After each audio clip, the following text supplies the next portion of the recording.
వాక్యాంశము యెఫ్తా గూర్చి. యెఫ్తా యొక్క త్యాగం గూర్చి, యెఫ్తాకి దేవునికి ఉన్న సంబంధం గూర్చి. ఆనాటి కాలంలో ఇశ్రాయేలీయులు చెడి ఉన్నారు. కానీ యెఫ్తా కుటుంబం చాలా యోగ్యంగా, పరిశుద్ధంగా, పవిత్రంగా జీవించారు. న్యాయాధిపతుల్ని దేవుడే ఏర్పాటు చేసుకునేవాడు. న్యాయాధిపతులు 2వ అధ్యాయము 10వ వచనం. ఆ తరము వారందరూ తమ పితరుల యొద్దకు చేర్చబడిరి. వారి తరువాత యెహోవానైనను ఆయన ఇశ్రాయేలు కొరకు చేసిన కార్యములైనను ఎరుగని తరము ఒకటి పుట్టగా. యెహోవాకి ఇశ్రాయేలుకి సంబంధం ఉన్న తరము, కన్నులారా అద్భుత కార్యాలు చూసిన తరము గతించిపోయింది. ఇప్పుడు ఇంకొక తరం పుట్టింది. ఆ తరానికి యెహోవా చేసిన అద్భుత కార్యాలు తెలియవు, చూడలేదు, కన్నులారా చూడలేదు. ఎర్రసముద్రం దాటడం వాళ్ళకి తెలియదు, పూరేళ్లు రావడం తెలీదు, మన్నా కురిపించడం తెలీదు, ఎరుకో గొడవలు కూలిపోవడం కళ్ళారా చూడలేదు. యెహోవా కార్యాల్ని ఈ తరము కన్నులారా చూడలేదు. యెహోవాను కూడా కన్నులారా చూడలేదు. సీనాయి కొండ మీదకి యెహోవా వచ్చినప్పుడు, మోషే వెళ్ళినప్పుడు గాఢాంధకారంలో యెహోవా ఉన్నాడు అని వాళ్ళకి అర్థమైంది ఇశ్రాయేలీలకి. ఇలాంటి కార్యాలు చూడలేదు. సీనాయి మీద యెహోవా వచ్చాడు ఇశ్రాయేలుకి తెలుసు, కానీ ఈ తరానికి తెలియదు.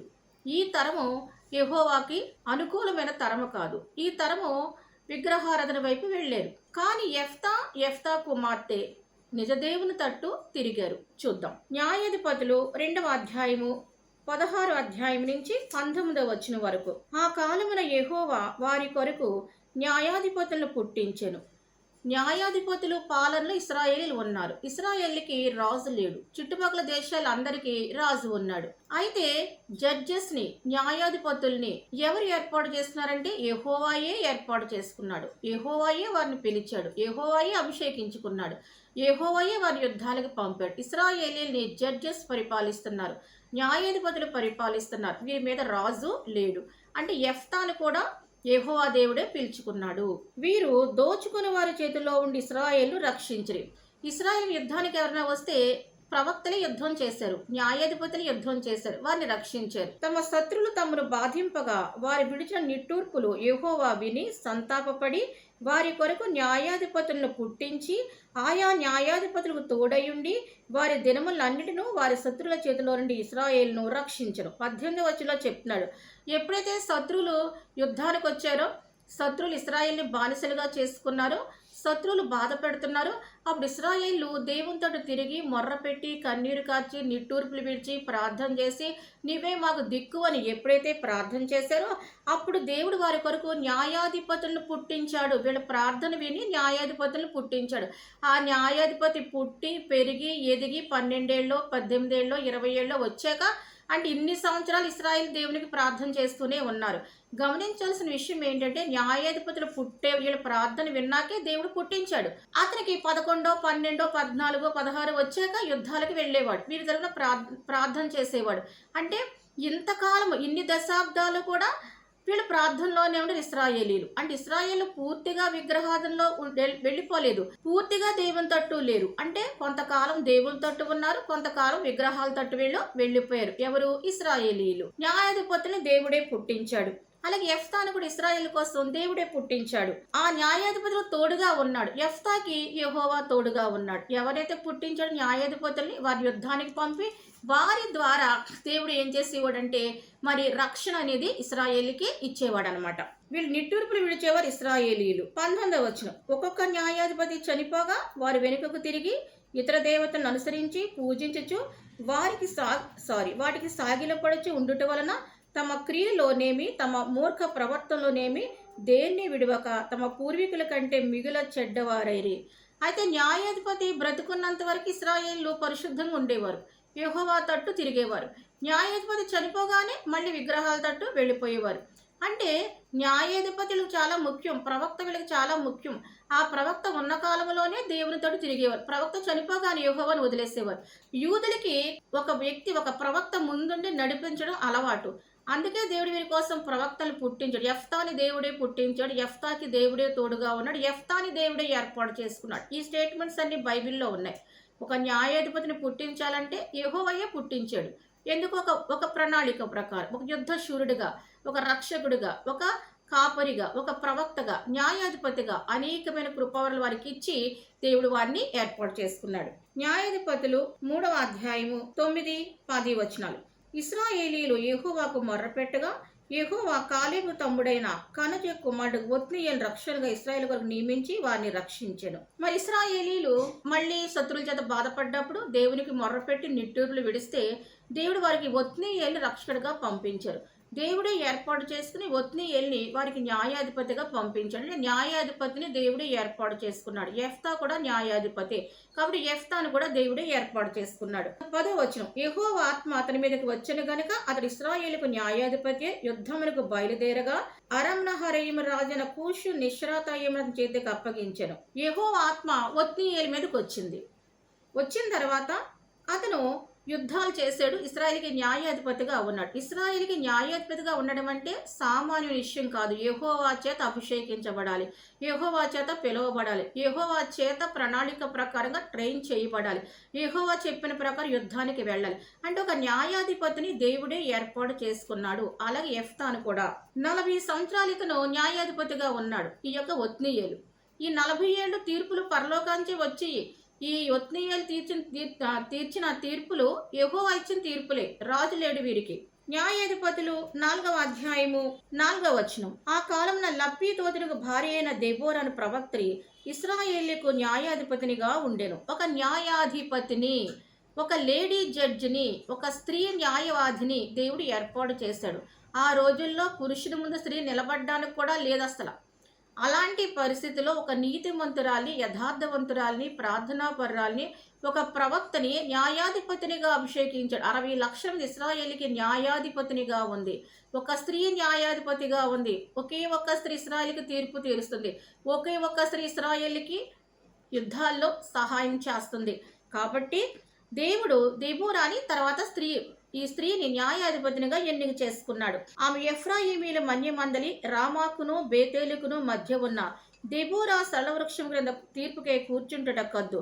తీర్పు పొందుటకు ఇశ్రాయేలీయులు ఆమె యొద్దకు వచ్చుండ్రి. ఇశ్రాయేల్ అంటే ఆడవాళ్ళు కాదు. ఇశ్రాయేల్ అంటే పురుషులు, స్త్రీలు, పిల్లలు, ఎవరికి అన్యాయం జరిగిందో, ఎవరికి న్యాయం కావాలో, ఎవరికి తీర్పులు కావాలో వారందరూ కూడా ఎక్కడికి వచ్చేవారు అంటే దేవుని వాక్యం మనకు చెప్తుంది, ఈ యొక్క స్త్రీ వద్దకు వచ్చేవారు. స్త్రీ చెప్పే తీర్పులు వినేవారు. కొమ్ములు తిరిగిన పురుషులు కూడా ఆ రోజుల్లో యుద్ధానికి వెళ్ళే ఆయా బారాకు సేనాధిపతులు వాళ్ళు కూడా, ఇలాంటి వ్యక్తులు కూడా, పరాక్రమశాలురు కూడా తీర్పు కోసం స్త్రీ వద్దకు వచ్చేవారు. ఈ స్త్రీని దేవుడే ఏర్పాటు చేస్తున్నాడు. ఈమె ద్వారా దేవుడు ఇశ్రాయేలు ప్రజలతో మాట్లాడేవాడు. అంటే ఇవి రాణిగా లెక్క, ప్రవక్తగా లెక్క, న్యాయాధిపతిగా లెక్క. ఇవి ఒక జడ్జి దెబోరా. ఇవి యుద్ధానికి కూడా వెళ్తుంది దెబోరా. న్యాయాధిపతులు 6వ అధ్యాయము 6వ వచనం, మిద్యానీయుల వలన బాధను బట్టి ఇశ్రాయేలు యెహోవాకు మొర్రపెట్టగా యెహోవా ఇశ్రాయేలు యొద్దకు ప్రవక్తనొకని పంపెను. మిద్యానీయులు వచ్చి, ఆ జాతి వారు వచ్చి ఇశ్రాయేలీని బాధ పెడుతుంటే మళ్ళీ ప్రార్థన చేస్తున్నారు. అంటే బాధ కలిగినప్పుడు, శత్రువులు వచ్చినప్పుడు యెహోవాకి ప్రార్థన చేస్తున్నారు, యెహోవాకు మొర్ర పెడతారు. అంటే 1 రోజు కాదు, 2 రోజులు కాదు, దశాబ్దాల పాటు మొర్ర పెడుతున్నారు.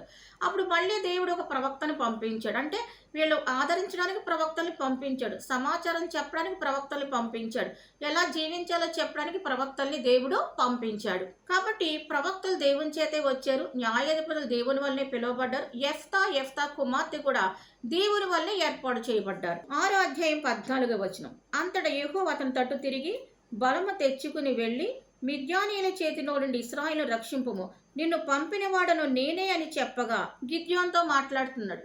ఏమని చెప్తున్నాడు దేవుని యొక్క దూత?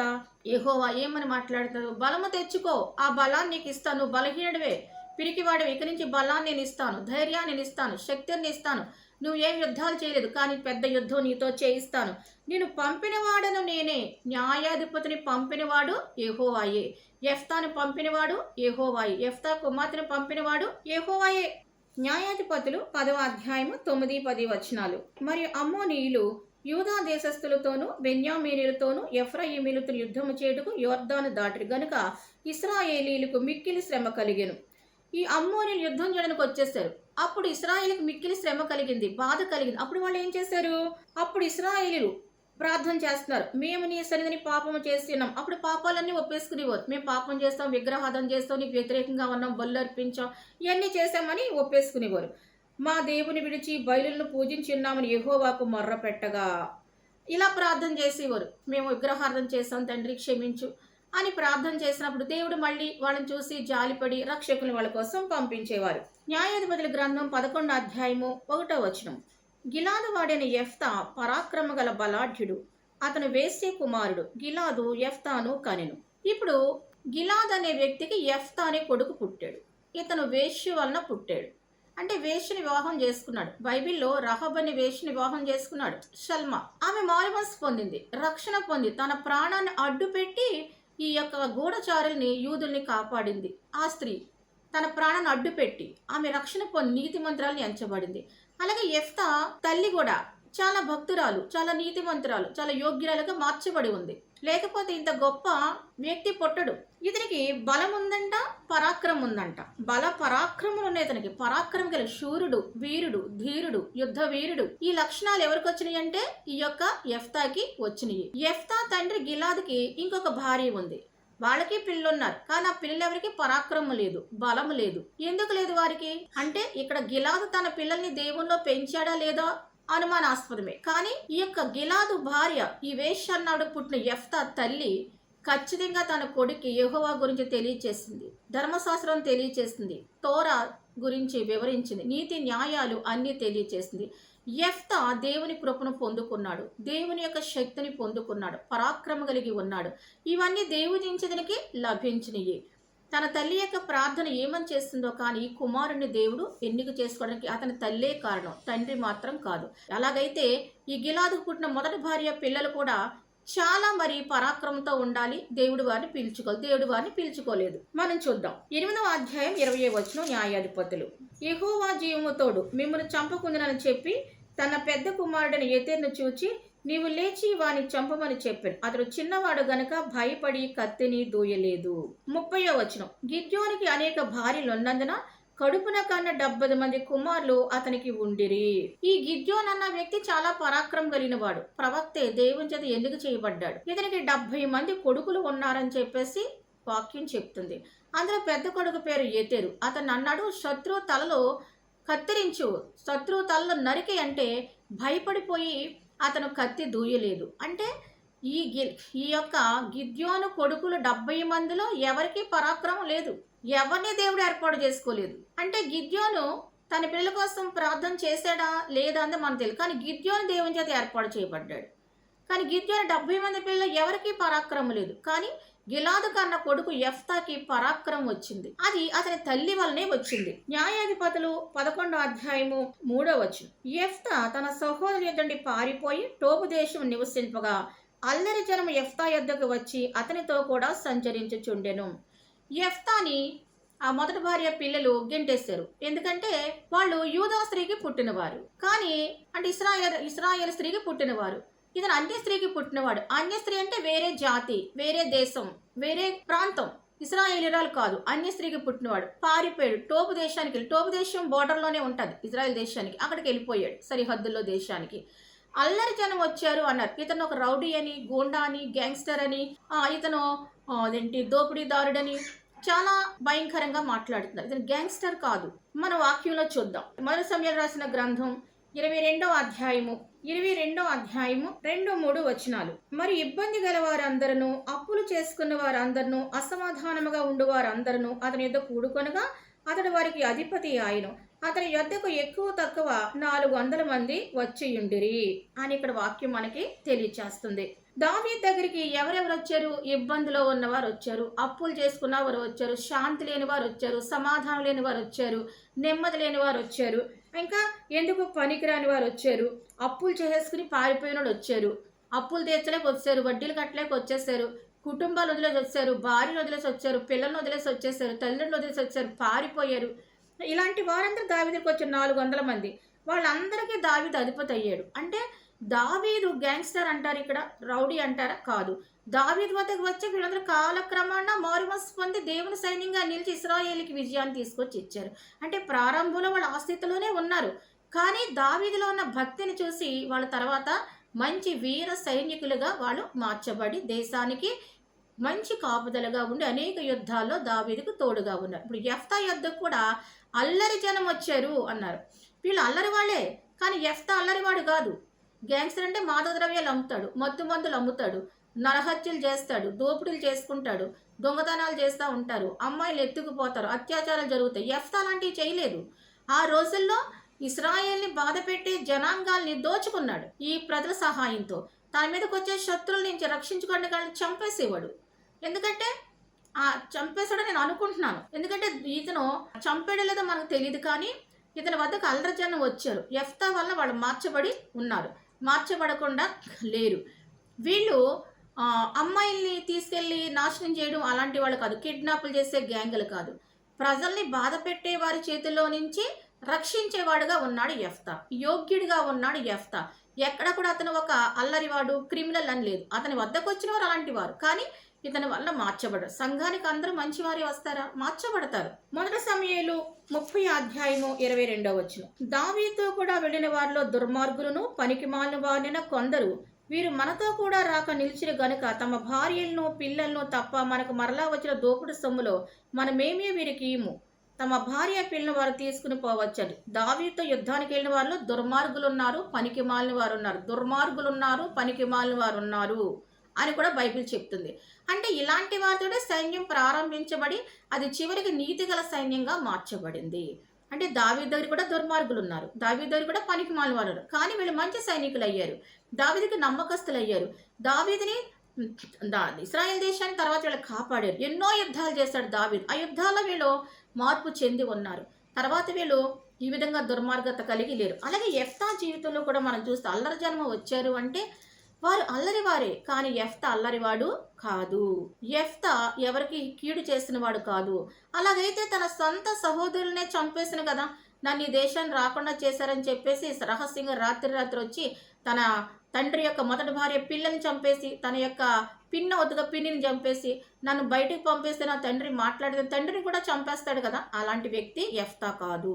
తనంత పరాక్రమం ఉన్నా కూడా పారిపోయి అక్కడ జీవిస్తున్నాడు. 4వ వచనములో, కొంతకాలమైన తర్వాత అమ్మోనీయులు ఇశ్రాయేలుతో యుద్ధము చేయగా అమ్మోనీయులు ఇశ్రాయేలుతో యుద్ధం చేస్తున్నందున గిలాదు పెద్దలు టోపు దేశం నుండి యెఫ్తాను రప్పించుటకు పోయి, నీవు వచ్చి మాకు అధిపతిగా ఇండుము, అప్పుడు మనము అమ్మోనీయులతో యుద్ధము చేయదుమని యెఫ్తాతో చెప్పి. మళ్ళీ అమ్మోనీయులతో యుద్ధం వచ్చింది వీళ్ళకి. ఈ 60 లక్షల మంది జనాల్లో పరాక్రమవంతులు లేరా? వివేచన కలిగారు లేరా? యుద్ధం చేసేవాళ్ళు లేరా?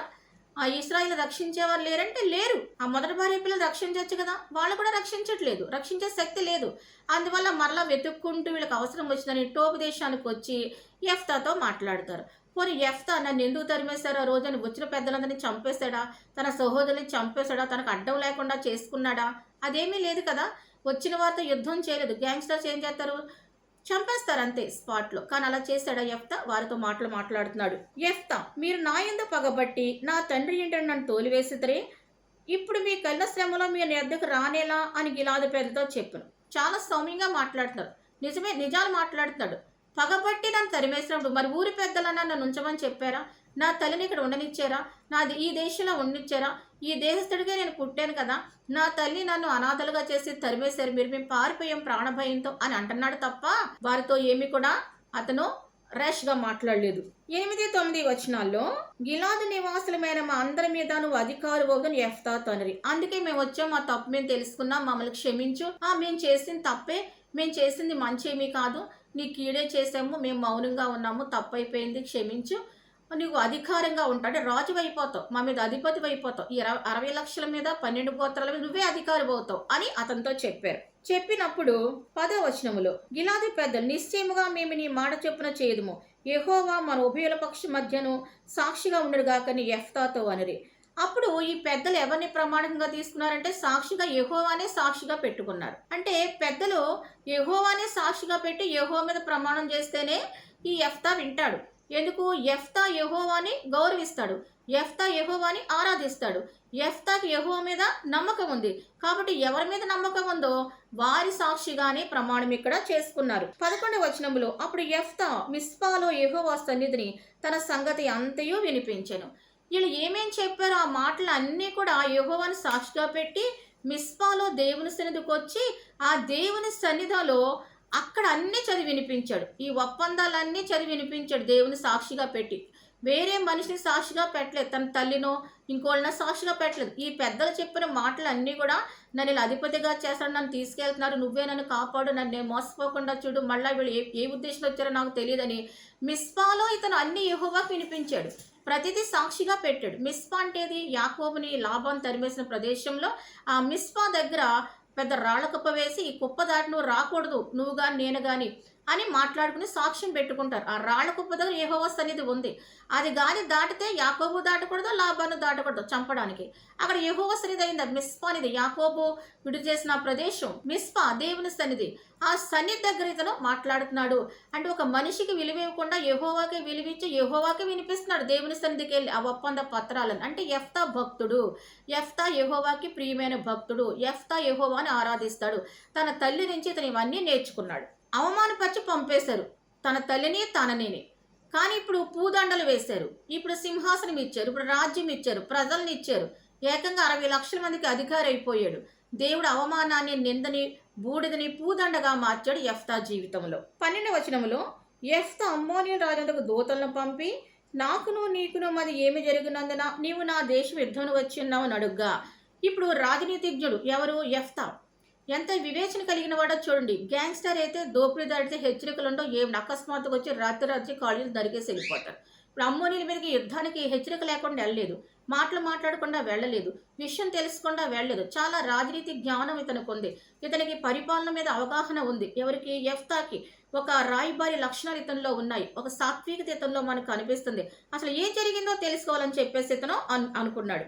అందుకని కబురు పంపించాడు దేశానికి. అప్పుడు అమ్మోనీయుల రాజు 11వ వచనంలో చెప్తున్నాడు, ఇశ్రాయేలీయులు ఐగుప్తులో నుండి వచ్చినప్పుడు వారు అర్నోను మొదలుకుని యొబ్బోకు వరకును యోర్దాను వరకును నా దేశం ఆక్రమించిన వల్లనే నేను వచ్చిన్నాను. కాబట్టి మనము సమాధానంగా ఉన్నట్లు ఆ దేశములు మరలా మాకు అప్పగించమని యెఫ్తా పంపిన దూతలతో సమాచారం చెప్పును.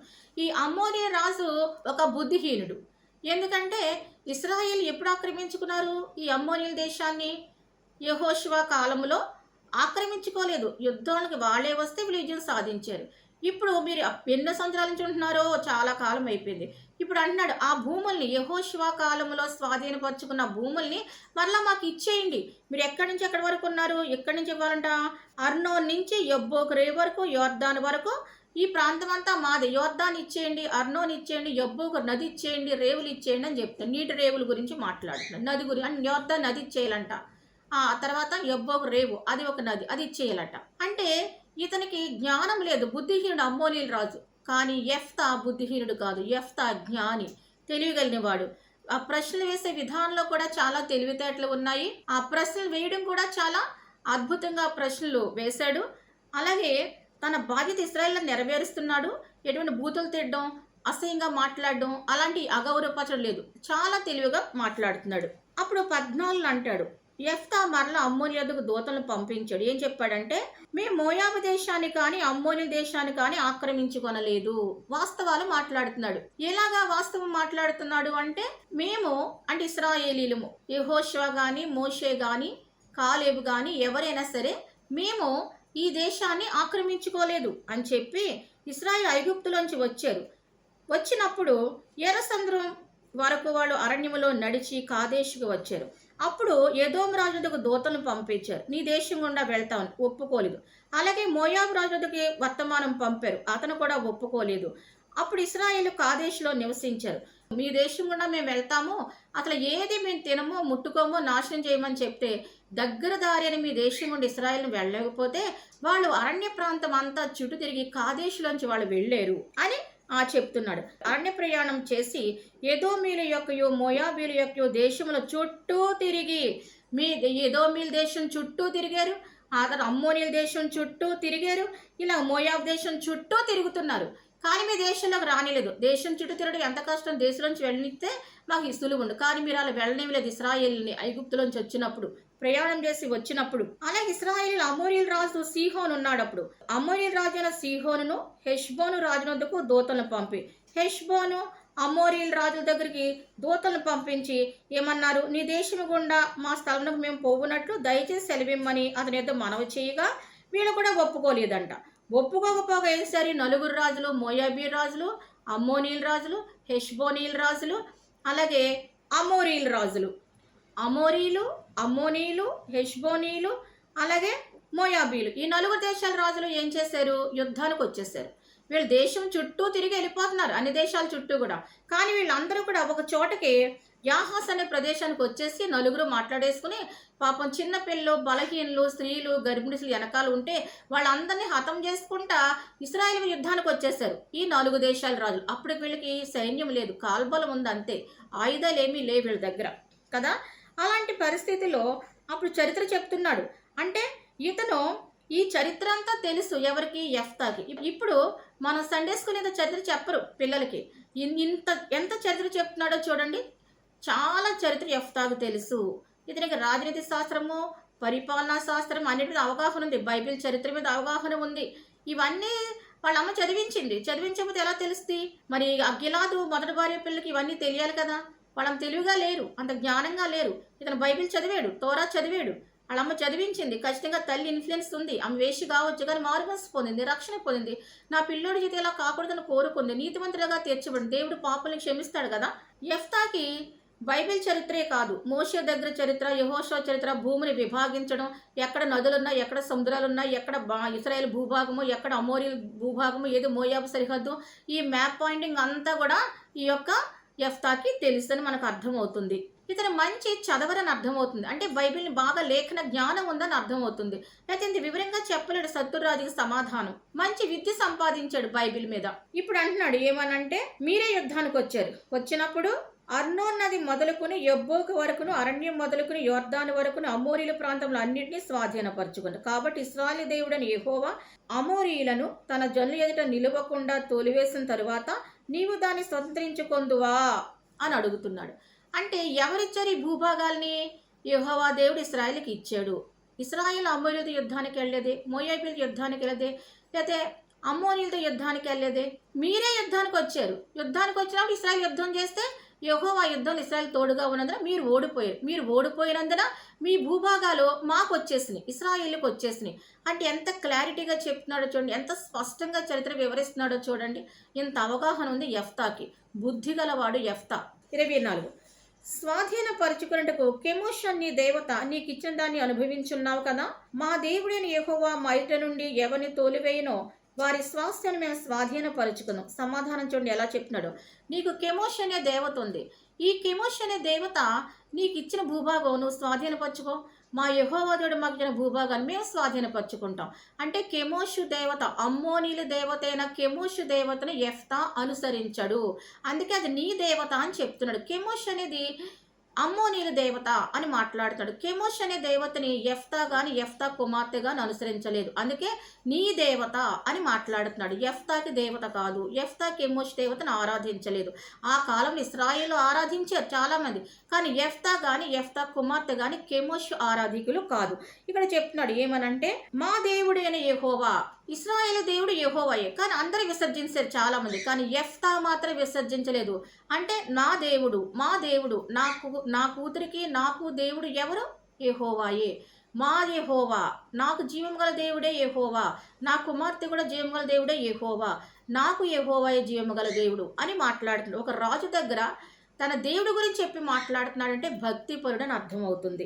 మోయాబు రాజైన సిప్పోరు కుమారుడు బాలాకండి నువ్వు ఏమాత్రం అధికుడు కావు కదా. అతడు ఇశ్రాయేలుతో ఎప్పుడైనా కలహించేనా, ఎప్పుడైనా వారితో యుద్ధము చేసినా. బాలాక్ గురించి కూడా మెన్షన్ చేస్తాడు. మోయాబు దేశాన్ని పరిపాలించిన బాలాక్ గురించి కూడా ఇతను మాట్లాడుతున్నాడు. అంటే బాలాకు గురించి కూడా మాట్లాడుతుంటే బైబిల్ చరిత్ర ఇతను ఎంత అవపోసన పడ్డాడో అర్థమవుతుంది. బైబిల్ చరిత్రలో నిష్ణాతుడు యెఫ్తా, లేఖనం అంతా గ్రహించాడు యెఫ్తా.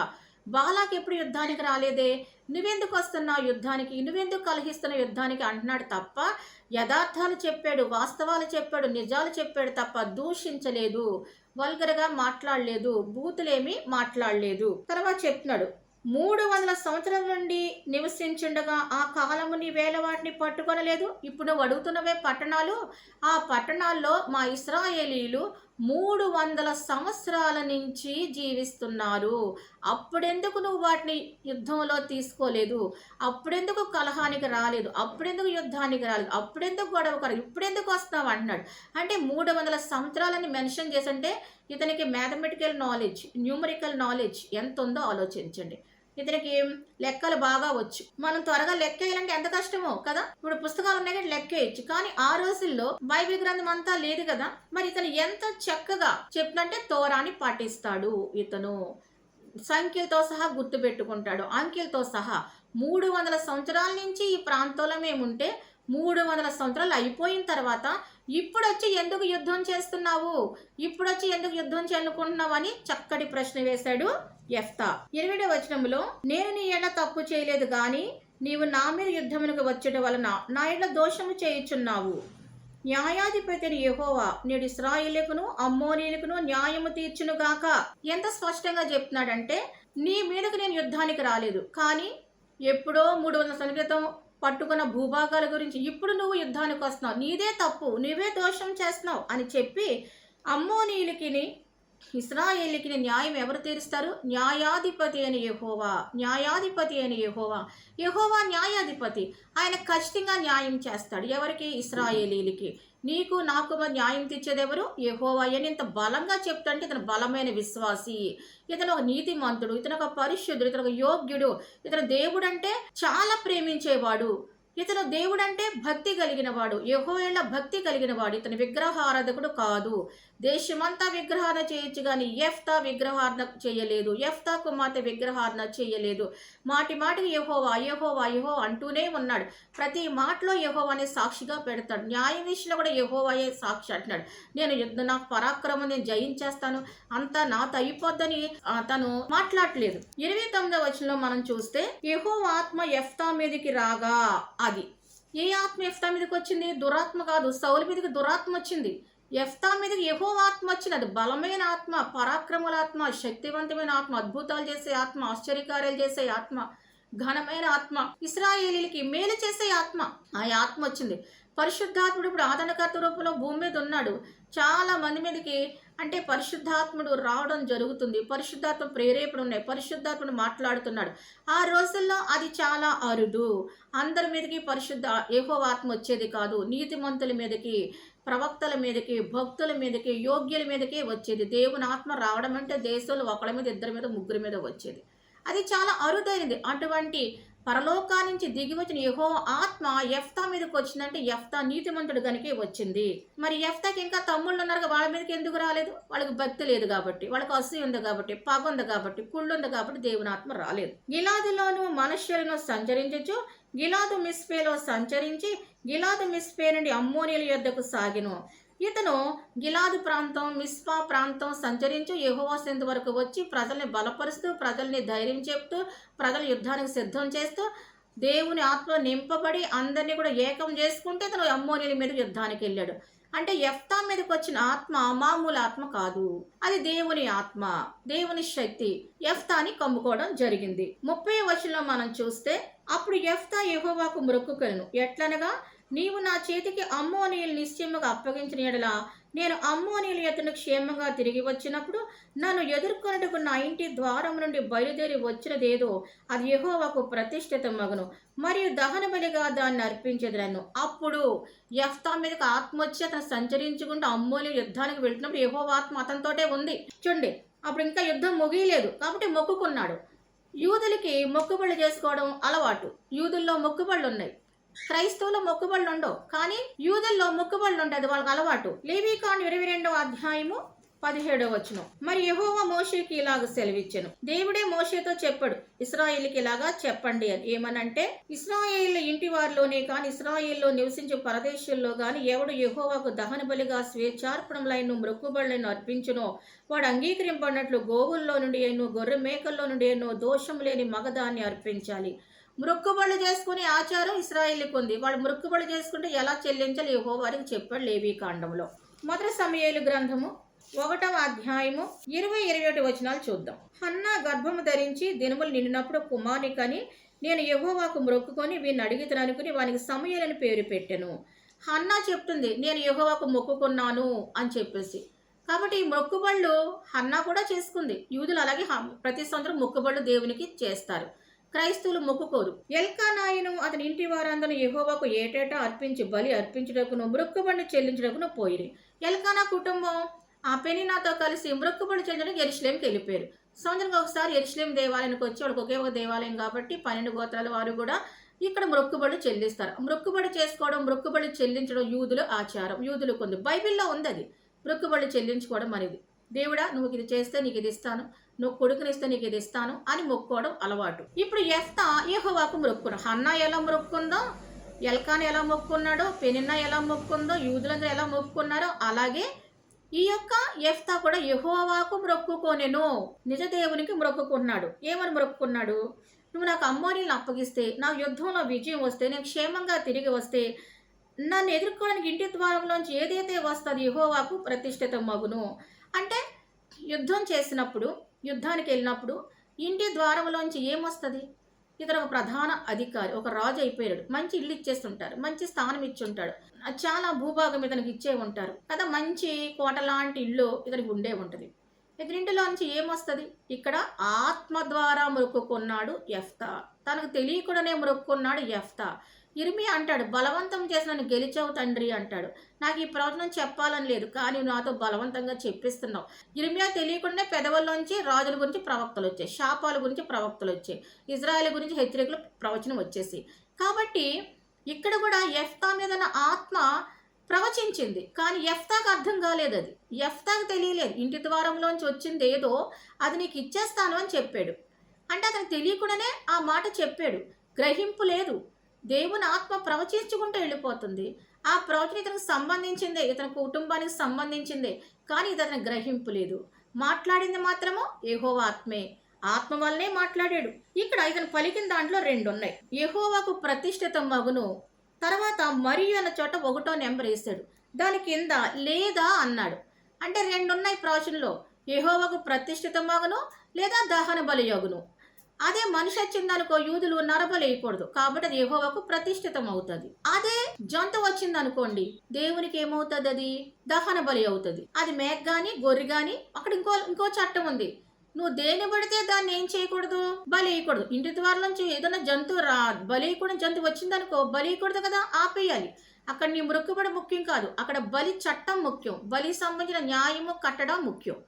కాబట్టి ఈ యెఫ్తా జీవితంలో మనం చూస్తే ఇది ప్రవచనంలో 2 అంశాలు మనకు కనిపిస్తాయి.